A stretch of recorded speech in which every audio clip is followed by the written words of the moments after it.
తిరుపతి ఎడిషన్ల నుండి ప్రచురణ.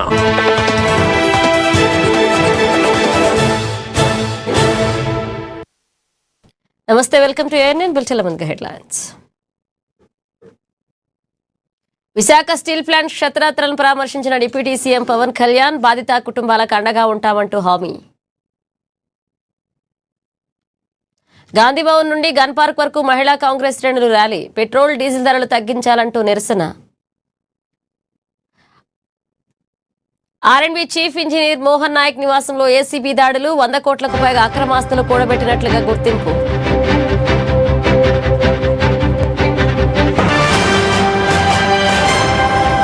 కర్ణాటకలో నైరుతి రుతుపవనాల ప్రభావం, రాష్ట్ర వ్యాప్తంగా భారీగా కురుస్తున్న వర్షాలు.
ఇక కర్ణాటక వ్యాప్తంగా నైరుతి రుతుపవనాలు తీవ్ర రూపం దాల్చాయి. రాష్ట్రంలోని పలు జిల్లాల్లో వానలు దంచి కొడుతున్నాయి. ముఖ్యంగా హవేరి, బెళగావి జిల్లాల్లో కురుస్తున్న భారీ వర్షానికి జనజీవనం పూర్తిగా స్తంభించిపోయింది. రహదారులన్నీ జలమయమై వాగులను తలపిస్తున్నాయి. ఇక వాతావరణ శాఖ హెచ్చరికల ప్రకారం రాబోయే 3 నుంచి 4 రోజుల్లో రాష్ట్ర వ్యాప్తంగా మరిన్ని భారీ వర్షాలు కురిసే అవకాశం ఉంది అంటూ అధికారులు ప్రజలను అప్రమత్తంగా ఉండాలని సూచించారు.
విశాఖ స్టీల్ ప్లాంట్ ప్రమాద స్థలాన్ని రాష్ట్ర డిప్యూటీ సీఎం పవన్ కళ్యాణ్ ఈ రోజు పరిశీలించారు. ప్లాంట్ కు చేరుకున్న ఆయన ప్రమాదం జరిగిన తీరును, దానికి దారితీసిన పరిస్థితులను అధికారులను అడిగి తెలుసుకున్నారు.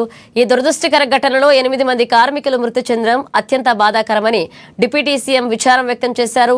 విశాఖ స్టీల్ ప్లాంట్ ప్రమాద ఘటనపై విచారణకు 3 సభ్యులతో కూడిన ఉన్నత స్థాయి కమిటీని ఏర్పాటు చేసినట్లుగా పవన్ కళ్యాణ్ ప్రకటించారు. ఇక మృతుల కుటుంబ సభ్యులకు ప్రభుత్వం అన్ని విధాలా అండగా ఉంటుందంటూ భరోసా ఇచ్చారు. అలాగే క్షతగాత్రులకు అందుతున్న వైద్య సేవలను అడిగి తెలుసుకున్నారు. గాయపడిన వారి వైద్య ఖర్చులను పూర్తిగా ప్రభుత్వమే భరిస్తుందని స్పష్టం చేశారు. ఇక ప్రమాదంలో ప్రాణాలు కోల్పోయిన కార్మికుల కుటుంబాలకు డిప్యూటీ సీఎం భారీ ఆర్థిక సహాయాన్ని ప్రకటించారు. అలాగే కాంట్రాక్ట్ కార్మికుల కుటుంబాలకు 45.75 లక్షల చొప్పున ఆర్థిక సహాయం అందించి ఆదుకుంటామంటూ పవన్ వెల్లడించారు.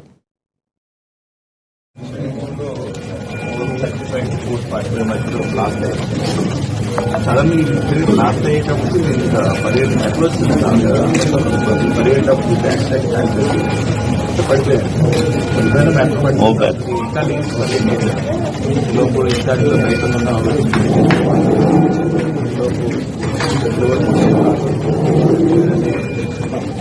మీ ప్రభుత్వం ఇది అమ్మేస్తానంటే మేము వచ్చి కూర్చొని కొట్లాడాలి. అదే దాన్నే నివేదిక రూపంలో నేను మన హోంమంత్రి గారికి తెలియజేశాను. అది మీరు చూస్తే వెంటనే దాన్ని ఆ ప్రైవేటీకరణ కూడా ఆగి ఈ రోజు ఇక్కడికి వచ్చింది. ఇది మేమందరం సమిష్టిగా చేసాం, మాట్లాడాం. కాకపోతే ఏమవుతుందంటే దీన్ని క్యాప్టివ్ మైండ్స్ అంటే మరి ఇంతకాలం ప్రాబ్లం ఏమవుతుందంటే సార్, మీరు మాట్లాడుతున్నప్పుడు నన్ను అడగగలరు. అంటే మీ సమస్యలు మోసేవాడి మీద మీరు ఒక పంచింగ్ బ్యాగ్ లాగా అంటే మీరు అంటాను కదా, నేను జస్ట్ పర్సెప్షన్ చెప్తా ఉన్నా. ఎవరైతే బాధ్యతలు తీసుకుంటారో వాళ్ళ మీద ఎక్కువ ప్రశ్నలు వస్తాయి తప్ప అడగాల్సింది ఎవరు? ఒక 5 సంవత్సరాల నుంచి వాళ్ళు ఉన్నారు. దానికి ముందు కాంగ్రెస్ ప్రభుత్వం ఉంది, ఆల్మోస్ట్ క్లోజ్ టు 10 years. ఇది అప్పటి నుంచి చేయాల్సింది. ఇవన్నీ వారసత్వపు ఇష్యూస్గా వచ్చినాయి, లెగసీ ఇష్యూస్గా వచ్చేసినాయి. నాకేముంది, నేను ఏ సమస్యల నుంచి మేము పారిపోవడానికి లేదు. ఉన్నది వాస్తవాలు చెప్పి అర్థం చేసుకొని దానికి ఒక పరిష్కార మార్గం ఎతకడానికే మేము సంపూర్ణ సర్వ ప్రయత్నం చేస్తాం. నేను అడుగుతున్నాను సార్, టెక్నికల్ గా ఉన్న వాళ్ళని తగ్గించేసి అడ్మినిస్ట్రేటర్స్ తో రన్ చేస్తున్నారు. పని ఒత్తిడి కూడా కార్మికుల మీద ఉంది. నిర్వహణ లోపం చాలా ఎక్కువగా ఉంది అనేది కూడా లోపల పనిచేసిన కార్మికులు వాళ్ళు అంటున్నారు మేడం. ఇది మీరు అడిగిందే నాకు చెప్పారు. కాకపోతే ఏంటంటే ఇది మనం నేను దీనికి సంబంధించి అనుభవం ఉన్న వ్యక్తిని కాదు. కాకపోతే నేనేం చేయగలను, ఇప్పుడు మీరు అన్నది ఎంతవరకు అనేది నేను పబ్లిక్ తీసుకెళ్ళగలను. లేదంటే రేపు పొద్దున్న విచారణ ఈ కమిటీ ఏదైతే వస్తుందో వాళ్ళకి మేము చెప్పగలం. నేను అందుకే అంటాను, వన్స్ వీళ్ళందరూ ఆ కమిటీ తీసుకున్న తర్వాత నేను ఒకసారి కార్మికులతో ఇంటరాక్ట్ అయ్యాలనుకోండి. ఏమైపోతుంది, ఇప్పుడు మాట్లాడాలంటే అందరూ ఒకేసారి మీద పడిపోతే కాదు, చాలా ప్రశాంతంగా కూర్చొని చాలా నిబద్ధత చేయాల్సిన మీరు. సో అది నిజంగా మీరు చెప్పింది కూడా పరిగణలో తీసుకొని వాటితో మాట్లాడారు. లాంటి స్టీల్ ప్లాంట్ చాలా వరకు దేశంలో చాలా స్టీల్ ప్లాంట్ ఉన్నాయి. ఎక్కడా లేనంతగా ఇక్కడ ఈ ప్రాంతంలో స్టీల్ ప్లాంట్లో ప్రమాదాలు జరుగుతున్నాయని కార్మికులు కూడా ఆందోళన. నేను ఎలా చూడాలి సార్, మీరు ఏమంటారు? నేను స్టీల్ ప్లాంట్ కార్మికులు మీరు సంఘాలు ఉన్నాయి కదండి, సంఘాలు ఉన్నప్పుడు మీరు కూర్చోబెట్టి వీళ్ళు ఒక్కొక్క ప్రభుత్వం వచ్చినప్పుడు ఒకలా బిహేవ్ చేస్తాయి సంఘాలు. నాకు ఇబ్బంది ఏముందంటే సంఘాలు అనేవి ఇర్రెస్పెక్టివ్ ఆఫ్ ఏ ప్రభుత్వం వచ్చింది ఏ ప్రభుత్వం పోయింది అనే కంటే ఇప్పుడు సంఘం కార్మికుల సంక్షేమం కోసం ఇర్రెస్పెక్టివ్ ఆఫ్ మనం ఎవరు బాగా చేయగలం అని ఆలోచించాలి తప్ప మీరు వైసీపీ వచ్చినప్పుడు కాంప్రమైజ్ అయిపోయి, వైసీపీ వచ్చినప్పుడు ఈ స్థలాలని మనం ప్రైవేటీకరణ చేసేస్తాను వాళ్ళతో ఇవి నేను వాస్తవంగా చెప్పగలను. ఈ ప్రభుత్వం ఇది అమ్మేస్తానంటే మేము వచ్చి కూర్చొని కొట్లాడాలి. అదే దాన్నే నివేదిక రూపంలో నేను మన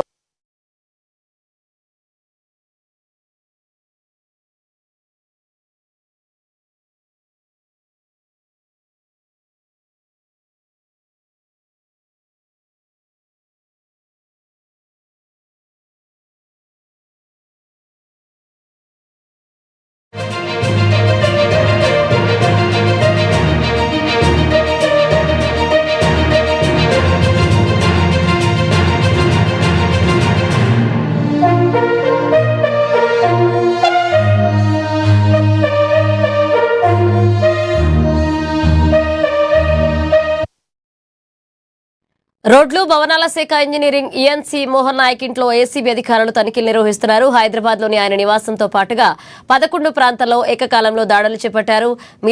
మియాపూర్ తో పాటుగా పలు ప్రాంతాల్లో సోదాలు కొనసాగుతున్నాయి. ఇక మోహన్ నాయక్ పై ఆదాయానికి మించిన ఆస్తులు కూడబెట్టారన్న ఆరోపణలున్నాయి. ఈ నేపథ్యంలోనే ఏసీబీ దాడులు నిర్వహిస్తుంది. మోహన్ నాయక్ గతేడాది సెప్టెంబర్ నెలలో ఈఎన్సీగా నియమితులయ్యారు.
హైదరాబాద్ నగరంలో మహిళా కాంగ్రెస్ శ్రేణులు రోడ్డుపైకి వచ్చాయి. దేశంలో నిరంతరం పెరుగుతున్న పెట్రోల్, డీజిల్, వంట గ్యాస్ ధరలకు నిరసనగా మహిళా కాంగ్రెస్ ఆధ్వర్యంలో నిరసన ర్యాలీ చేపట్టారు.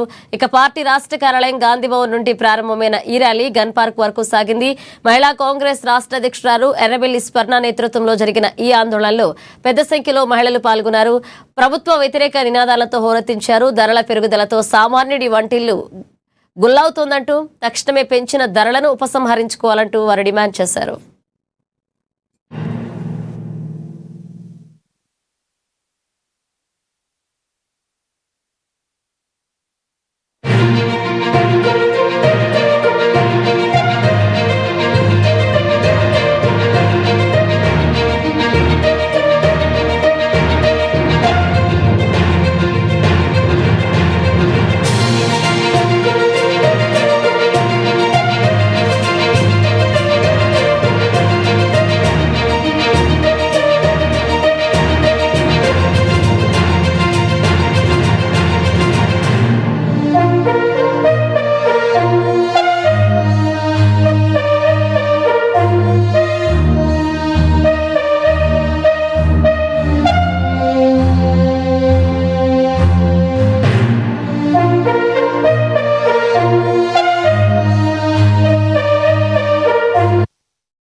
నిర్మల్ జిల్లా బాసర గోదావరి నదీ తీరంలో తీవ్ర విషాదం నెలకొంది. పుణ్యస్నానాలు ఆచరించేందుకు వెళ్లిన ఒకే కుటుంబానికి చెందిన 3 వ్యక్తులు ప్రమాదవశాత్తు నదిలో మునిగి గల్లంతయ్యారు. ఇక హైదరాబాద్ లోని కాచిగూడకు చెందిన ఒకే కుటుంబ సభ్యులు బాసర జ్ఞాన సరస్వతి అమ్మవారి దర్శనం కోసం వచ్చారు. అయితే దర్శనానికి ముందు గోదావరి నదిలో స్నానం చేయడానికి దిగిన క్రమంలో ఈ ప్రమాదం చోటు చేసుకుంది. నీటి లోతును సరిగ్గా అంచనా వేయలేకపోవడంతో ఒకరు మునుగుతుండగా కాపాడే ప్రయత్నంలో మరొకరు ఇలా 3 నదీ ప్రవాహంలో కొట్టుకుపోయినట్లుగా సమాచారం. పోలీసులు, స్థానిక ఈతగాళ్లు ఘటనా స్థలానికి చేరుకుని గాలింపు చర్యలు ముమ్మరం చేశారు.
నాకంటే నేను పోనమ్మా. నా పిల్లగాలు లేకపోతే నేను పోనా మెడికెళ్ళిగా అమ్మా. నేను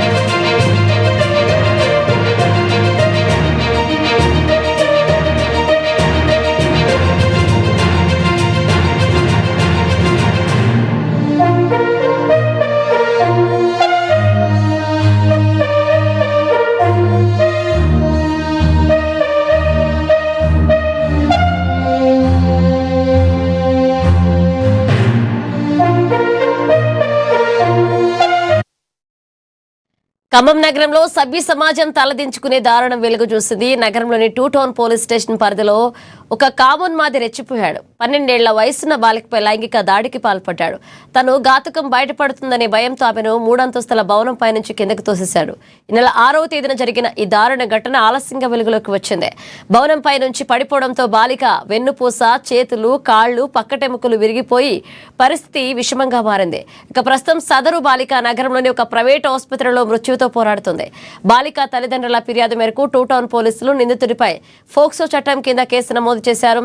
బాలిక విషయాలను బహిరంగ పరిస్తే సుప్రీంకోర్టు మార్గదర్శకాల ప్రకారం చట్టరీత్యా చర్యలు తీసుకుంటామని ఏసీపీ రమణమూర్తి అన్నారు.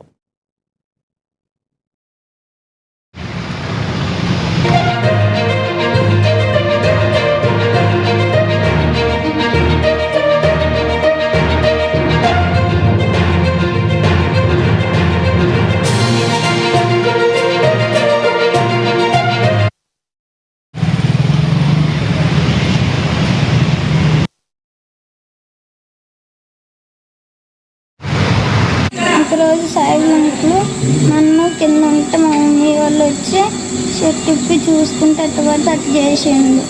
అప్పటి నుంచి ఆయన ఉంటే నాకు భయం వేసి ఆయన ఉన్నప్పుడు బయటికి రాలేదు.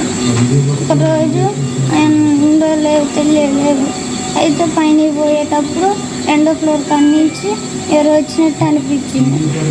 సాయిబులంకులే అనుకున్నా, కానీ తిరిగి చూడలే. పట్టించుకోకుండా పైన పోయినా. పైన పోతే 3వ ఫ్లోర్ నుంచి సాయిబులంకు ఉన్నట్టు అనిపించింది. అయితే తర్వాత కళ్ళు తిరిగి కడబడిపోతే సాయిబులంకులు వచ్చి భయం వేసి ఎవరేమో అనుకొని లేచి కళ్ళు తిరిగినేమో అనుకొని పోయి నిలబడ్డా. ఆయన వచ్చి ఎత్తుకొని అవతల పక్క పడేసిపోయాను. ఒకరోజు సాయిబులంకులు అతను అదే అపార్ట్మెంట్లో ఉన్న అతను సెక్సువల్గా అరెస్ట్ చేసి బిల్డింగ్ పై నుంచి తోసేసినారంటే ప్రైమరీగా మనం ఒకటి కేసుగా రిజిస్టర్ చేయడం జరిగింది. తర్వాత ఆమెను ఇప్పుడు మెడికల్లోనూ మెజిస్ట్రేట్ ముందు ప్రొడ్యూస్ చేసి భరోసాలో స్టేట్మెంట్ ప్రకారం మెడికల్ ఎవిడెన్స్ ప్రకారం కేసు దాన్ని ఫైనలైజ్ చేస్తాం. అంటే ఎప్పుడు జరిగింది? ఇది 6th రోజు జరిగింది. ఆమె అప్పుడు హాస్పిటల్లో అడ్మిట్ అయింది. ఈ 2 రోజులు బట్టి ఆమె కొద్దిగా మంచి స్టేట్లో లేదు. అమ్మాయి నిన్న కొద్దిగా స్లోలోకి వచ్చి నిన్న సాయంత్రం స్లోలోకి వస్తే వాళ్ళ అమ్మకి చెప్పిందట. వాళ్ళ అమ్మ ఇమీడియట్గా పోలీస్ స్టేషన్కి వస్తే ఇమీడియట్గా మనకి రాత్రి రాగానే మనం కేసు రిజిస్టర్ చేయడం జరిగింది. అది ఇంకా కేసు ఇన్వెస్టిగేషన్లో ఉంది. ఏం కేసు?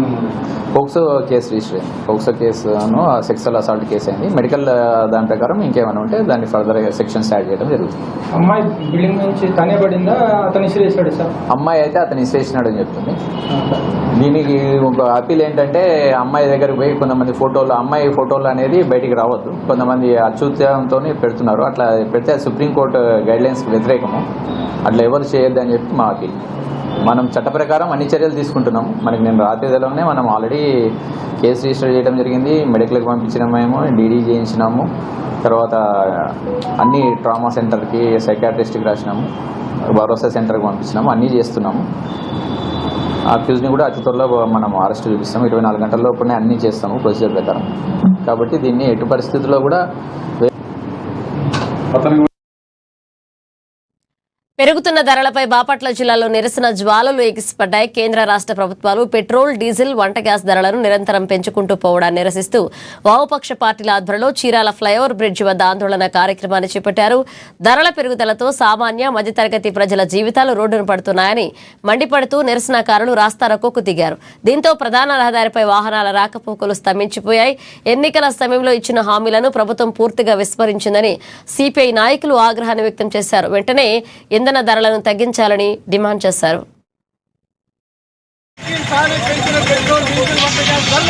వామపక్షాలు, ప్రజా సంఘాలు అన్నీ కూడా కలిసి ఈ రోజున ప్రభుత్వం పెంచినటువంటి పెట్రోల్, డీజిల్, వంట గ్యాస్ ధరలను తగ్గించాలని చెప్పేసి రాష్ట్ర వ్యాప్తంగా రాస్తారోకోలు చేస్తూ ఉంది. ఇది ముందుగానే ప్రజలకందరికీ కూడా చెప్పడం జరిగింది. కాబట్టి ప్రజలు కూడా కొంచెం సహకరించాలని చెప్పేసి మేము తెలియజేస్తా ఉన్నాం. ముందుగా ఇవాళ కేంద్ర ప్రభుత్వం పెట్రోల్, డీజిల్ని 4 సార్లు పెంచడం జరిగింది. అంతేకాదు ఇవాళ వంట గ్యాస్ ధరల్ని విపరీతంగా పెంచడం కూడా జరిగింది. ఇవాళ దేశంలో ఏదైతే ఎన్డీఏ ప్రభుత్వం ఎన్నికలకు ఏ హామీ ఇచ్చి ప్రజల చేత ఓట్లు వేయించుకుందో ఇవాళ ప్రతి వస్తువును కూడా నిత్యావసర రేట్లు కానీ పెట్రోల్, డీజిల్, వంట గ్యాసు అన్ని విద్యుత్ ఛార్జీలతో సహా రేట్లు విపరీతంగా పెంచిపోయింది. దానివల్ల ఇవాళ సామాన్య మానవులకి విపరీతంగా భారాలు పెరిగిపోయాయండి. ఇవాళ కేంద్ర ప్రభుత్వం అనుసరిస్తున్నటువంటి ప్రజా కార్మిక వ్యతిరేక విధానాలకి నిరసనగా ఈ రోజున రాష్ట్ర వ్యాప్తంగా, దేశవ్యాప్తంగా రాస్తారోకోలు జరుగుతూ ఉన్నాయి. కాబట్టి ప్రజలందరూ కూడా సహకరించాలి. ఇవాళ మనం పెట్రోలు ఫుల్ చేయించుకోవాలంటే ఈ రోజున్న పరిస్థితి ఏంటో మీరు కూడా ఒకసారి ఆలోచించాలి. డీజిల్ రేట్లు అంతా పెరిగినాయి. వంట గ్యాసు నిన్నటి ఒక్కరోజే 29 రూపాయలు గ్యాస్ రేటు పెరగడం జరిగింది. అంతకుముందు ఏప్రిల్ నెలలో 60 రూపాయలు వంట గ్యాస్ ధర పెంచడం జరిగింది. ఇవన్నీ కూడా కార్మిక వర్గానికి, ప్రజలకి మేలుకూర్చే విధంగా ఉందా, మరి ప్రజలపై భారాలు వేసే పరిస్థితి ఉందా, ప్రజలు కూడా ఆలోచించాలని చెప్పేసి మేము విజ్ఞప్తి చేస్తా ఉన్నాం.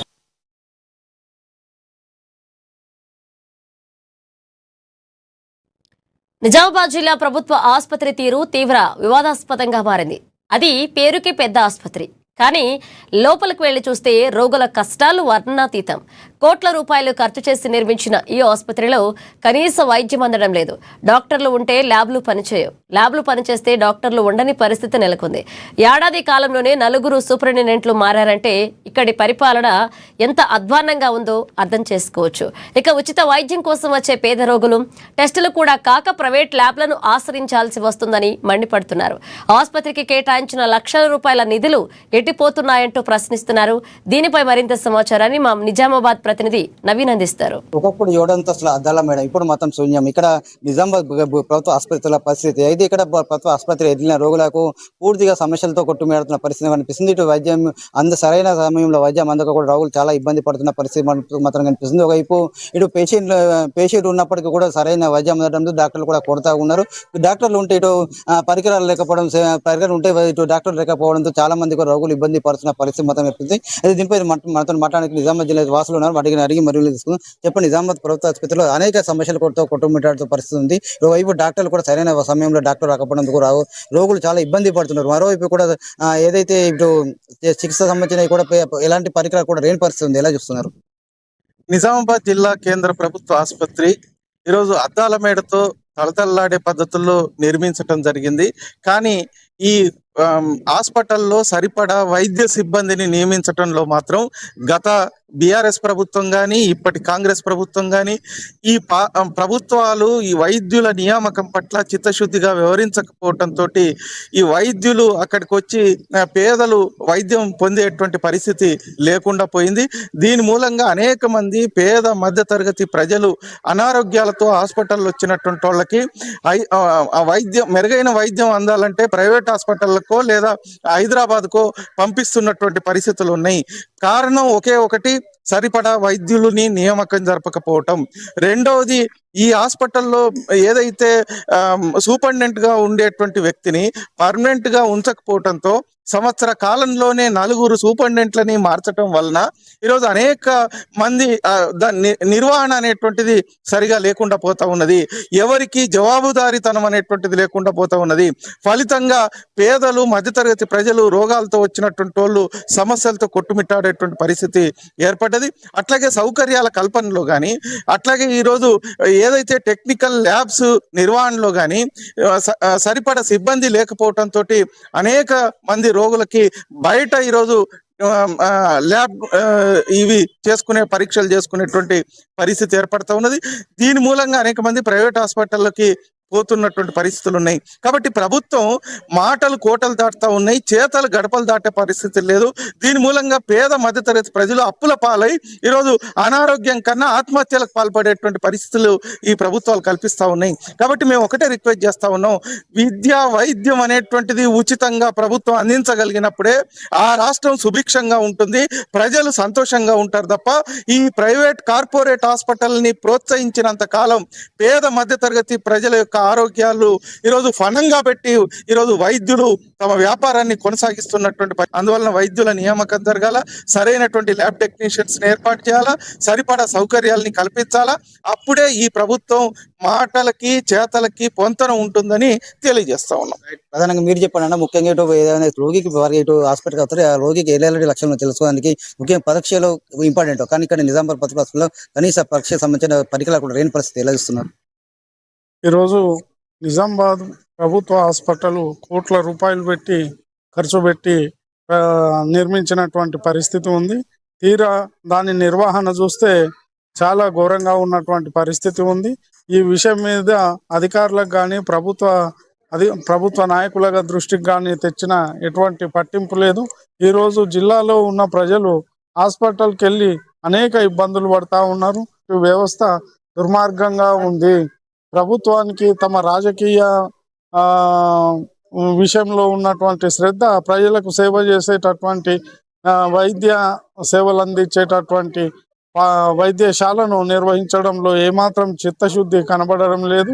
ఇది చాలా దుర్మార్గంగా మేము ఖండిస్తా ఉన్నాం. ఇప్పటికైనా ప్రభుత్వం ఆలోచించాలా, హాస్పిటల్కి సరిపడా వైద్య సిబ్బందిని ఏర్పాటు చేయాలా, రోగులకు అవసరమైనటువంటి వసతులు కల్పించాలా, వాళ్ళకు అవసరమైనటువంటి టాబ్లెట్స్ కానీ మందులు కానీ అన్ని సమకూర్చాలా. ఇది నిర్వహించకుండా పెద్ద పెద్ద హాస్పిటళ్ళు కట్టి దాంట్లో కమిషన్లు తీసుకొని పబ్బంగా కడుపుకునే పరిస్థితి చాలా దుర్మార్గంగా మేము ఈరోజు ఖండిస్తా ఉన్నాం. ప్రధానంగా మీరు చెప్పండి, వైద్యానికి మీ పెద్ద పూట ఇస్తామని చెప్పి ఒకవైపు రాష్ట్ర ప్రభుత్వం చెప్తున్నా, అయినప్పటికీ నిజామాబాద్ ప్రభుత్వ ఆసుపత్రిలో కేవలం సంవత్సరం లోపల 4 సూపరింటెండెంట్లు మారిన పరిస్థితి ఉంది. దీన్ని ఎలా చూస్తున్నారు? ప్రధానంగా నిజామాబాద్ గవర్నమెంట్ హాస్పిటల్లో 4 సూపరింటెండెంట్లు 1 సంవత్సరం లోపలనే మారిండ్రు అంటే దానికి ప్రధానమైన కారణం ఇక్కడ ఎవరైతే డాక్టర్స్ ఉన్నారో వాళ్ళందరూ కుమ్మక్కై కుట్రలు చేస్తున్న పరిస్థితి. ఎందుకు ఈ పరిస్థితి వస్తుంది అని అంటే, ఎవరైతే గవర్నమెంట్ హాస్పిటల్లో ఉద్యోగాలు చేస్తున్నటువంటి వైద్యులు ఉన్నారో వాళ్ళు private hospital, multi specialist hospital, సొంత హాస్పిటల్ ఉన్నాయి కాబట్టి ఈ హాస్పిటల్లో ఒకటి సమయపాలన పాటించకుండా ఉండడం ప్రధానమైన కారణం. రెండంగా చదువుకున్న పిల్లలకి, ఎంబీబీఎస్ పాస్ అయిన పిల్లలకు గనక ఈ ఉద్యోగం ఇచ్చినట్టయితే వాళ్ళు బ్రహ్మాండంగా ప్రజలకు సేవలు అందిస్తారు.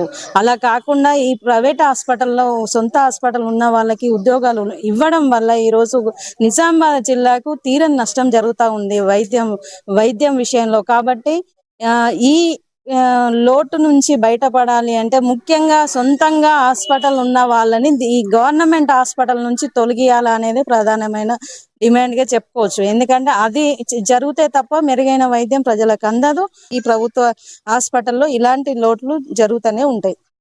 మీరు చెప్పిన ముఖ్యంగా ఇటు కోట్లు ఖర్చు పెట్టి కూడా ఆసుపత్రులు డెవలప్ చేస్తున్నట్టు, కానీ అప్పటికే కూడా నిజామాబాద్ ప్రభుత్వ హాస్పిటల్లో ఎక్కడ వేసిన గొంగడ అక్కడ ఉంది. పరిస్థితుల పరంగా కూడా అనేక ఇబ్బందుల పరిస్థితి ఎలా చూస్తున్నది దీన్ని? ఈరోజు నిజామాబాద్ జిల్లాలో నిజామాబాద్ జిల్లా కేంద్రంతో పాటు 5 నియోజకవర్గాలు బాన్స్వాడ, బోధను, ఎల్లారెడ్డి, హార్మూర్ జిల్లా కేంద్రాలలో ఉన్నటువంటి ప్రభుత్వ హాస్పిటల్ దయనీయమైన స్థితిలో ఉన్నాయి. గవర్నమెంట్ హాస్పిటల్లో పనిచేస్తున్నటువంటి డాక్టర్లు సొంతగా ప్రైవేట్ హాస్పిటల్ అని పెట్టుకొని ఇక్కడ వైద్యం సరిగ్గా అందించకుండా మా యొక్క హాస్పిటల్కి వస్తే వైద్యం అందిస్తామని భ్రమలు కల్పిస్తూ ప్రభుత్వ హాస్పిటల్ని ధ్వంసం చేసే ప్రయత్నాలు చేస్తున్నారు. కాబట్టి ప్రభుత్వ హాస్పిటల్లో పనిచేసే డాక్టర్లందరినీ వెంటనే ప్రైవేట్ హాస్పిటల్ తొలగించి నువ్వు ప్రభుత్వంలో ఉంటావా ప్రైవేట్గా ఉంటావా అనేది ప్రభుత్వ ఆదేశాలు తీసుకొచ్చి ప్రభుత్వ రంగంలో ఉంటే ప్రభుత్వంతోటనే వైద్యం చేయించాలా పేద ప్రజలకు, లేదంటే నువ్వు ప్రభుత్వ ఉద్యోగాన్ని వదిలేసి ప్రైవేట్గా ప్రాక్టీస్ చేసుకోవాలనే ఒక నియమాన్ని తెచ్చి ఈ విధంగా వైద్యాన్ని అందించగలిగితే నిజంగా ఈరోజు జిల్లా కేంద్రంలో 7 అంతస్తులు ఉన్నటువంటి భవనంలో అనేక రకాలుగా బాత్రూమ్ సౌకర్యాలు లేవు, కిటికీలు లేవు, తలుపులు లేవు, వైద్యం సరిగ్గా లేదు, అనేక మంది ప్రాణాలు పోయే పరిస్థితిలో ఉన్నది. కాబట్టి దీనికి సరైన దశలో ఈ రాజకీయ పార్టీలు, నాయకులు, ప్రభుత్వము చర్యలు తీసుకోవాలని మేము ప్రజల పక్షాన్ని డిమాండ్ చేస్తున్నాం. లేని పక్షంలో అధికారులకు, రాజకీయ నాయకులకు ప్రజలే బుద్ధి చెప్తారని హెచ్చరిస్తున్నాం. ప్రధానంగా ఒకటి చెప్తున్నారు, కోర్టు ఖర్చు పెడుతున్న ప్రభుత్వ ఆసుపత్రులు అన్ని వసతులు కల్పిస్తున్నామని చెప్తున్నప్పటికీ అనేక ప్రభుత్వ ఆసుపత్రులు కూడా ఇక్కడ వైద్యం కూడా అందని పరిస్థితి ఉంది. అలాగే మరోవైపు కూడా డాక్టర్లు కూడా కొడతా ఉన్న పరిస్థితి, దాంతో కూడా కనీస పరీక్షలు కూడా చేయాలని పరిస్థితి ఉంది అని చెప్పి కూడా ఇక్కడ వైద్యులు సంబంధించిన ఇటు నిజామాబాద్ జిల్లా వాసులు చెప్తారు. ముఖ్యంగా ఏదైతే ప్రైవేట్ ఆసుపత్రుల్లో పనిచేస్తున్నారో వాళ్ళు గ్రౌండ్ హాస్పిటల్లో పనిచేయకుండా, గవర్నమెంట్ ఆసుపత్రిలో పనిచేస్తే మాత్రం అక్కడ ప్రైవేట్ హాస్పిటల్లో పనిచేయకుండా గట్టిన చర్యలు తీసుకోవాలని చెప్పి, ముఖ్యంగా అన్ని వసతులు కల్పించాలని చెప్పి, ముఖ్యంగా వైద్యంపై ఇటు రాష్ట్ర ప్రభుత్వం అన్ని రకాల ప్రత్యేక దృష్టి పెట్టాలని చెప్పి పేద ప్రజలకు మెరుగైన వైద్యం అందుతుందని చెప్పి కూడా ఇక్కడ నిజామాబాద్ జిల్లా వాసులు చెప్తున్న పరిస్థితి మాత్రం ఉందని చెప్పవచ్చు. Camera Sridhar, Naveen, ANN news, Nizamabad.